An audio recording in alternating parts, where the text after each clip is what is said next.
Alors il y a un genre dans le policier que nous apprécions particulièrement à Saint-Maur-en-Poche et également de surcroît à la Griffe Noire, c'est ce qu'on appelle le roman historique policier, hein, qui a été mis en avant par M. Jordaillon ou par Jean-François Parot, qui hélas n'est plus là et ne pourra plus donc venir à Saint-Maur.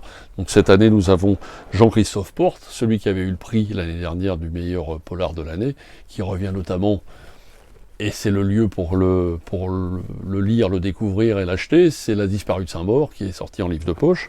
Alors nous avons également, et c'est la deuxième fois seulement qu'il vient, il ne vient pas avec son alter ego Éric Giacometti, Jacques Ravenne, on ne le plaisante plus. Il vient notamment pour La nuit du mal, hein, une nouvelle saga qu'il a lancée avec son compère Éric Giacometti. Alors il a ses adeptes et ses aficionados, et nous sommes très très heureux de le recevoir, parce que c'est toujours des romans de qualité, sorcellerie, franc-maçonnerie, romans historiques un peu ténébreux et qui remportent vraiment un grand succès. Il y a aussi monsieur Éric Foissier, qui est un des auteurs qu'adore Gérard, qui revient notamment avec Par deux fois tu mourras. Nous avons les Claude Isner. Claude Isner, en fait, ce sont les deux sœurs qui reviennent, qui écrivent des romans, la fameuse série Victor le Gris, qui reviennent notamment cette année nous présenter leur dernière nouveauté. Elles sont adorables et elles écrivent à quatre mains, donc c'est intéressant aussi d'essayer de comprendre comment c'est possible d'écrire à quatre mains. Nous avons Gilles Bordet. Gilles Bordet, alors il revient également cette année avec un nouveau roman, mais c'est un auteur qu'on a découvert dans les années 2000, qui avait un prix Griffe Noire avec Le Diable de Glasgow, qui est donc un roman ancien. Il revient avec des nouveautés bien sûr cette année, et nous sommes contents qu'il soit là, parce que c'est un petit clin d'œil au début de la Griffe Noire, et nous sommes contents qu'ils viennent.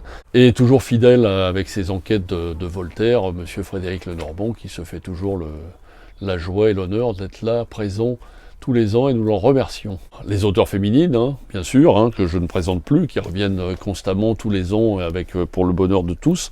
Sandrine Colette avec son dernier roman, notamment Animal, hein, qui rejoint un peu à mon goût les premiers romans qu'elle avait écrits avec une force et une précision et surtout une violence un peu animale, justement, qui est vraiment une redécouverte pour moi de Sandrine, que j'aime bien, mais je préférais ses premiers romans, et là on revient un peu à l'essence même de son premier roman notamment.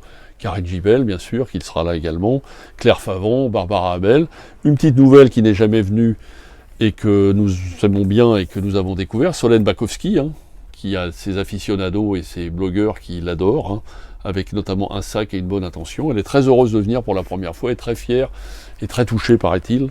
Donc je leur remercie. Et une de mes préférées, hein, une des meilleures écrivains françaises actuelles du roman policier, hein, c'est pas méchant pour les autres, mais c'est ce que je pense aussi, c'est Sonia Delzong, qui revient avec notamment Cataracte, qui se passe un peu dans son pays natal, donc c'est encore plus intéressant de découvrir ce roman.